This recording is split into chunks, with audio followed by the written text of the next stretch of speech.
Olá, queridos, tudo bem com vocês?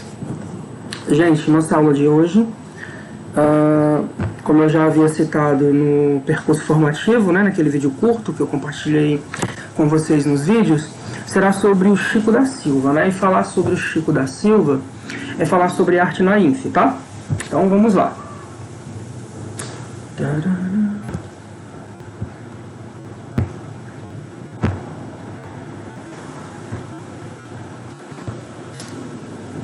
E afinal, o que é arte na INFE?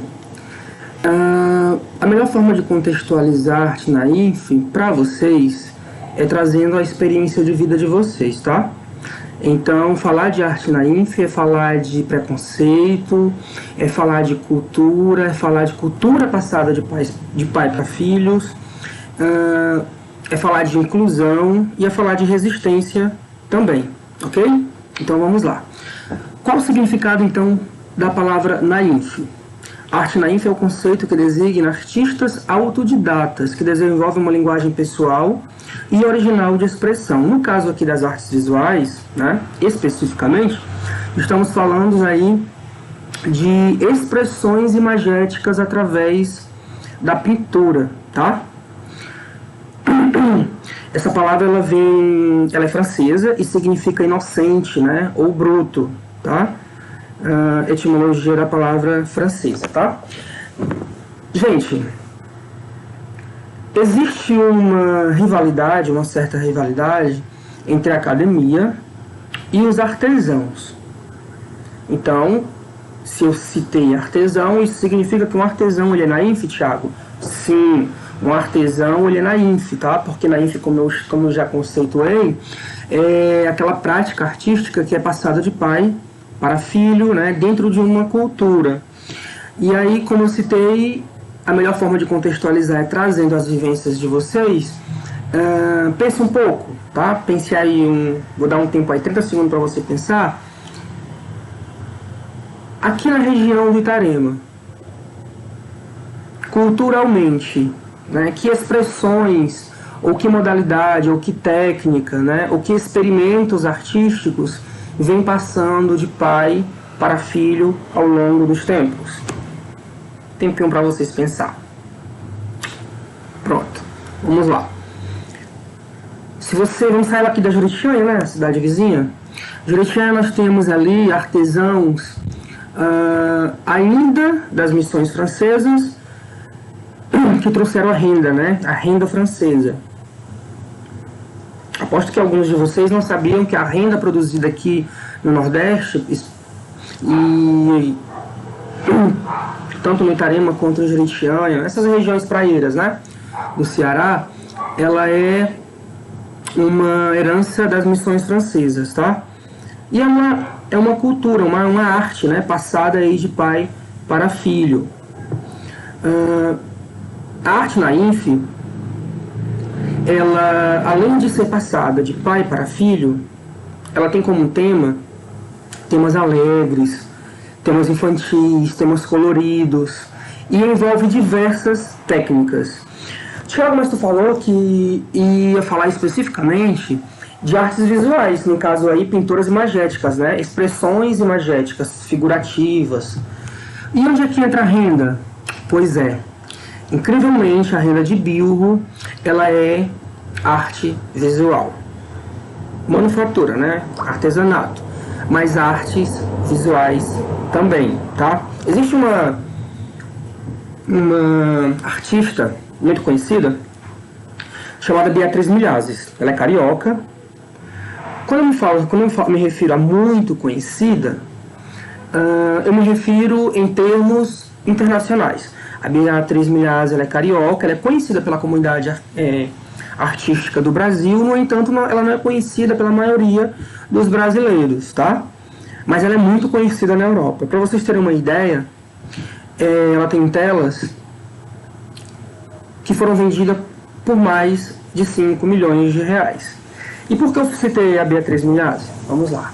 Você aqui da região do Itarema, né, que tem preconceito com a arte que é produzida aqui na região, que tem preconceito com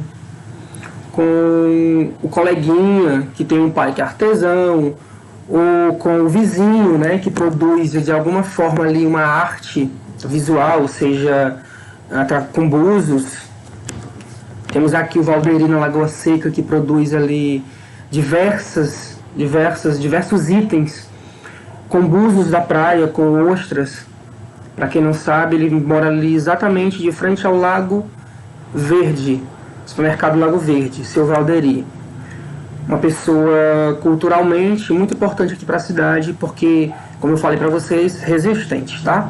Então vamos lá, você que tem preconceito, por exemplo, com a renda de Bilro e não valoriza, né? A Beatriz Milhazzo, ela percebeu que era possível, né, fazer uma técnica mista entre a silk screen, que é uma serigrafia, tá? Serigrafia, coloca estampa, e a renda de Bilro. E ela simplesmente faz gravuras nas telas dela. Ela faz 30, uma de 30, né? Isso significa 30 telas iguais, já que é uma gravura. Então ela utiliza a própria renda de Bilro, né?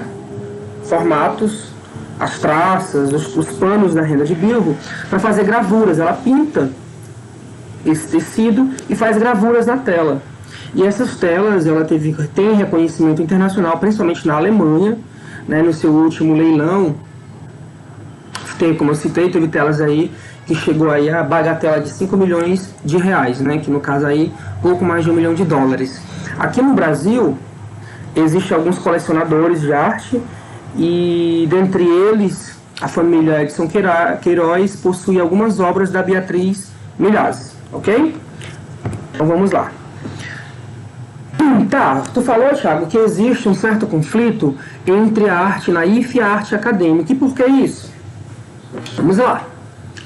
É uma questão de preconceito mesmo. Assim como existem pessoas que, por falta de conhecimento, né, ignorância pura, pratica preconceito de uma determinada cultura, de uma determinada prática artística, existem também pessoas altamente intelectuais, com formação acadêmica, que sim, têm preconceito com a arte produzida aí dentro das periferias, produzida aí por determinados grupos étnicos, né, como afrodescendentes e indígenas, tá?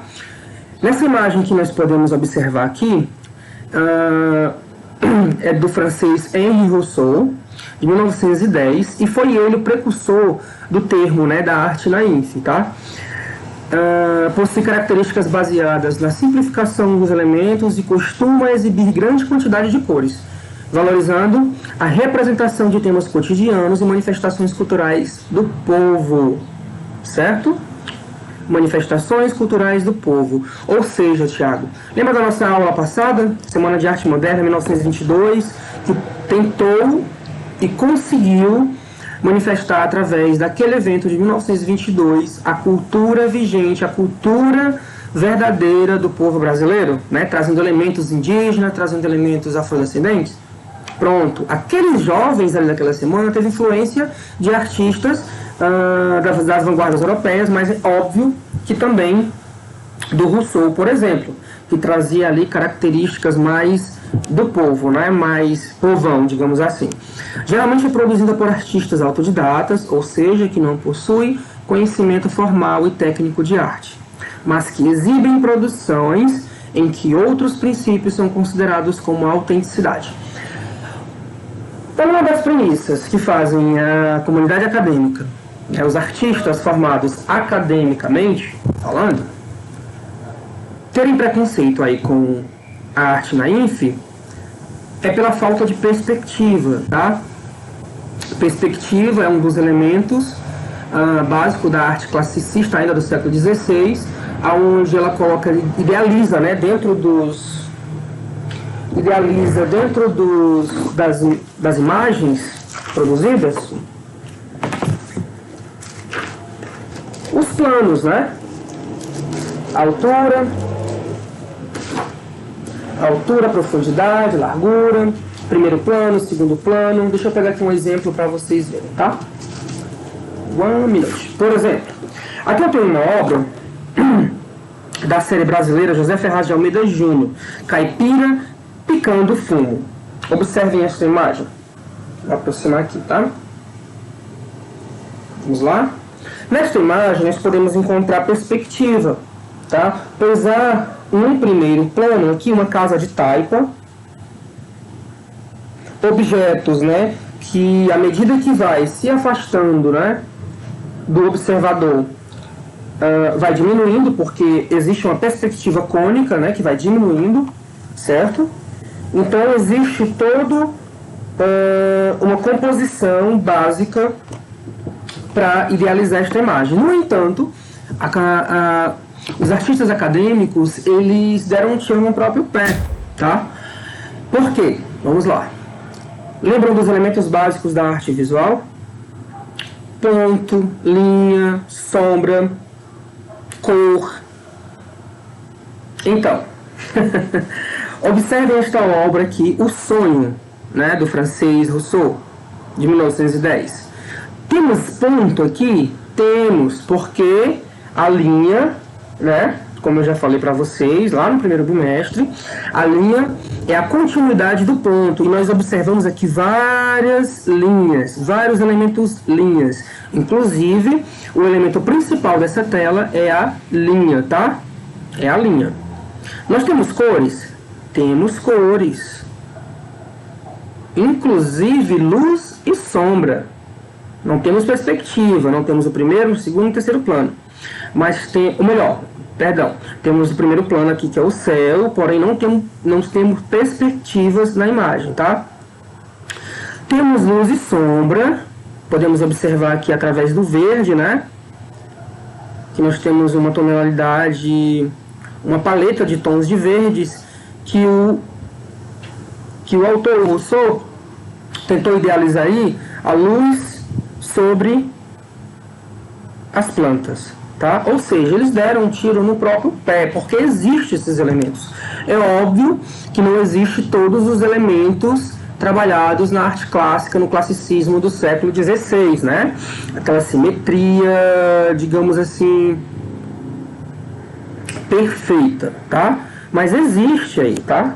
Existem alguns elementos, então não tem como dizer que isto não é arte, tá? Cuidado com os preconceitos de vocês. Quais são, afinal, Thiago, essas características?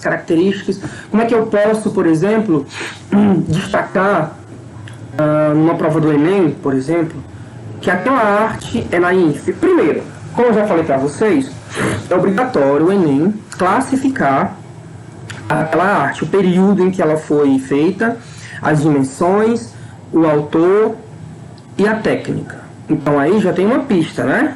São as marcas tipográficas. A arte naif é uma expressão tipicamente regional e assume as características de cada localidade. Entretanto, é possível perceber algumas características comuns neste estilo artístico. Então vamos lá? Saber que características exatamente são estas? Bidimensionalidade, ou seja, né? Lembram da arte egípcia? Que não temos ali perspectiva, né, no caso profundidade. Os egípcios dominavam a perspectiva, afinal eles inventaram ali a matemática. No entanto, eles não colocavam perspectiva nas suas imagens porque não era conveniente para eles, né? Eles queriam enaltecer ali a figura do faraó, né, por uma questão educacional, né?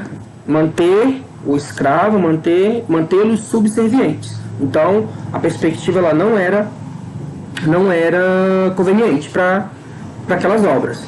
Então, tu vai encontrar aí na arte naif a falta da perspectiva, como já citei, tá? Uso frequente de cores vibrantes. Geralmente, as cores vibrantes, são cores puras, tá? Cores primárias, por exemplo, vermelho, amarelo, azul, certo? E aí entra, né, as cores secundárias, laranja, verde, certo? E aí, sucessivamente, indo para ali, dentro do ciclo cromático, para a parte de cores mais vibrantes, ok? Preferência por temas alegres, né? Você vai encontrar, por exemplo, alegorias, né? Animais, de todas as formas, inclusive animais fantásticos, animais surreais, né? Você vai encontrar também alguns costumes, como dança, Cuidado, tá? Para não confundir a arte naif com fauvismo, que também é primitiva, porém foi feito por artistas com formação acadêmica, mas era a pretensão deles fazer aquela arte pura, aquela arte primitiva, quase infantil. Então não confundam, prestem atenção, atentem para o período onde que aquela imagem ela foi feita, tá? Traços figurativos, né? Imagens figurativas de pessoas, de bichos, né? Rejeita totalmente, a arte naif, ela rejeita na sua totalidade o abstracionismo, que é o contrário do figurativismo, tá? A figura ela é muito latente dentro das artes visuais naif. A espontaneidade, valorização da simetria, e aí quando formos, né, analisar as obras do Chico da Silva, que é uma pessoa que eu preciso e sinto o maior prazer em apresentar para vocês, vocês vão perceber ali a questão da simetria, como na arte barroca, né? Geralmente o que tem de um lado direito tem do lado esquerdo também. Tendência à idealização da natureza, ok? E aí, como eu falei para vocês no início, né? Questão ali que eu ia trazer para vocês, a questão de inclusão, questão de afrodescendência, questão, né, de preconceito. E aqui nós temos a Maria Auxiliadora, uma carioca maravilhosa. Maria Auxiliadora nasceu no Rio de Janeiro, 1938, morreu em 1974, e ela vivia num mundo, propositalmente, como eu coloquei aí à minha direita, né, em preto e branco. Ela nasceu numa comunidade carente do Rio de Janeiro, tinha ali, além do pai e sua mãe, mais 18 irmãos. E aquele mundo em preto e branco que ela vivia, ela utilizava, olha que legal, que interessante, ela utilizava a arte visual do bordado. Ué, Thiago, o bordado ele é arte visual? É. Gente, arte visual é tudo. É tudo aquilo que tu pode enxergar. E, inclusive, o que tu não pode enxergar, mas tu pode sentir, tá? Então vamos lá. Ela utilizava bordados para fazer cenas do entorno, né, da sua casa, costumes. Aí nós temos aqui uma tela à esquerda, uma análise rápida. A preparação das meninas de 1972, tá? Isso tudo é feito com bordado. Repare também que não há perspectiva, não há. É óbvio que o nosso cérebro consegue perceber que existe ao fundo, né, uma moça tomando banho, aqui mais à frente outra se arrumando, numa mesa, pintando as unhas, mas não há, né, não há essa perspectiva, ela está bidimensional, apenas com altura e largura, ok? Maria Auxiliadora é uma artista nascida, correção, Minas Gerais. Ela teve ascensão no Rio, mas ela nasceu em Minas Gerais. Correção, tá? Vamos lá. Foi pintora autodidata em 1968.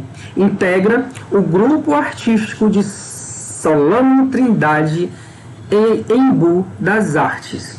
Sua obra é carregada de vitalidade, poesia e cor. A artista conseguiu mesclar elementos da realidade com o universo dos sonhos em uma produção fortemente marcada pela representação afro-brasileira. Olha que maravilha, gente! Né? Uma artista mulher brasileira, aí que teve ascensão, né? Principalmente na década de 60, década de 70, com temas afro-brasileiro, do entorno de sua comunidade, que utilizava a arte visual para se expressar como uma válvula de escape para sair daquele mundo em preto e branco que ela se encontrava. Maravilhoso, né? Isso é a arte, tá? E aí eu tenho aqui esse rapaz, esse moço, que eu admiro muito, que é o Chico da Silva, Francisco Domingos da Silva. Diga-se de passagem, temos aí um sobrenome comum, que é Domingos, minha família Domingos. Deixando farinha, né? Gente, o Chico da Silva ele tem uma história muito interessante. Ele nasceu em Alto Tejo, no Acre, mas por motivos aos quais eu desconheço, tá? Ele veio morar no Pirambuzão, Terra Boa, que fica em Fortaleza, Ceará. O Chico da Silva, ele utilizava carvão para pintar as paredes brancas de alguns casebres ali no Pirambu. Incrível, né? Carvão. Carvão. E o Chico, ele tinha uma imaginação muito fértil, né? Ele pintava animais fantásticos, animais surreais, animais que, né, tinham, obviamente, já nós veremos isso, influências marinhas. De uma vez que ele vivia ali na comunidade, os cachorrinhos da lá, tá latindo. Uma vez que eles viviam ali na comunidade praieira, pesqueira, né? E nesse tempo, década de 60, 70, eu cheguei ali na década de 80, aos 6 anos, na Pirambu, e eu lembro muito bem que a pesca era muito fluente, né? Era muito importante, como é até hoje, né? Mas naquela época era o que tinha, né, para se fazer. Isso influenciava de diversas formas os costumes alheios. E aí, certo dia, o Chico da Silva, ele resolve fazer aquele passeio lá na praia de Iracema, né, visitando um espaço elitizado, um espaço onde é elitizado até hoje, a praia de Iracema, como bem vocês sabem. E simplesmente ele era procurado pela polícia. Por que, Thiago? Chico da Silva não podia ver um muro branco, gente, que ele saia lá pintando. Saia pintando com guache, saia pintando com carvão. E um merchant chamado Chablos, em francês, envolvido com arte, ele simplesmente ficou maravilhado ali pelo Chico, pelo seu traço, pelas suas composições, e ele acaba levando o Chico para o Rio de Janeiro para uma exposição particular. E aí vocês vão entender o porquê que eu disse que eu tenho o maior prazer em trazer o Chico, né? O Chico, ele é o nosso Basquiat, ele é o nosso Banksy brasileiro, tá? Já eu explico isso. E aí ele teve ascensão no Rio de Janeiro, foi para a Alemanha, foi para Paris. Só, gente, que a comunidade artística, como eu falei, ela é preconceituosa e o mundo da arte, ele é cruel. O Chico, na sua inocência, tá? Ele resolveu ensinar sua técnica para jovens marginalizados do Pirambu. Até aí, tudo bem, tudo maravilhoso. No entanto, ele plagiou-se. Ou seja, ele fez plágio dele mesmo. Como assim, Thiago? O que ele fazia? Ele pegava ali os meninos marginalizados do Pirambu, né, ensinava sua técnica, e os meninos, ao terminar as telas, ele mesmo assinava. Ele começou essa prática de estar ensinando, se plagiando, a partir de 1960, tá? 1961. E a comunidade acadêmica descobriu essa prática do Chico, isolou o Chico, e simplesmente o Chico tinha telas, né, em sua ascensão ali que valia na época alguns milhares de dólares, caiu pra nada, tá? Simplesmente a comunidade acadêmica, o mundo artístico, né? Quando eu falo mundo, eu me refiro literalmente ao planeta, a comunidade acadêmica do planeta resolveu ignorar, porque ele estava com uma prática eticamente incorreta, né? Ao meu ver, gente, foi inocência e ao mesmo tempo foi malícia, né? Uma vez que ele se autoplagiou. É bem complicada essa história do Chico, né? Mas hoje, tanto o mundo quanto o Ceará, ele reconhece o Chico como um artista brasileiro, um artista que veio lá do Acre, naturalizado em Fortaleza, e que tem essas maravilhas. Aqui é Marília Auxiliadora, já volto. E que tem essas maravilhas aí, deixou essas maravilhas imagéticas cheias de organicidade, né? É muito orgânica as pinturas do Chico, né? Cores vibrantes, e esses animais super fantásticos aí, esses animais surreais, né? Como dragões marinhos, eixes com várias paletas de cores. E lembram das características da arte naif? Sem perspectiva, bidimensionalidade, cores vibrantes, naturalidade, seres fantásticos, figurativismo, né? Novamente, tá? Figuras, signos, né? Imagens que trazem signos de um objeto, que trazem signos de um animal, que trazem signos de uma pessoa, certo? Fazendo aqui uma análise rápida dessas duas obras. Detalhe, hoje o Chico é reconhecido, no entanto, se você tem, porque ele pintou muito, vocês não têm noção de como ele pintou. Se vocês têm uma pintura do Chico ou algo parecido, ou conhece alguém que tenha, tá? Todas as pinturas deles até 1960, tem leilões aí pelo mundo, dando aí o sangue por uma tela dessa. Depois de 1960, a partir de 1961, eles ainda querem, mas não vale tanto, né? Porque, como eu falei, a maioria não foi pintada por eles, e sim pelos seus estudantes ali, os jovens marginalizados do Pirambu. Nós temos aqui duas telas, tá? Peixe, guache sobre tela, 1973, aonde ele assinou, mas provavelmente ele não fez, e esta outra que está sem título. Particularmente O Homem e esse Dragão, Dragões Fantásticos, guache sobre tela, tá? E Dragões e Corujas, 1960. Olha a diferença, né? Os traços. Dragões, guache sobre cartão.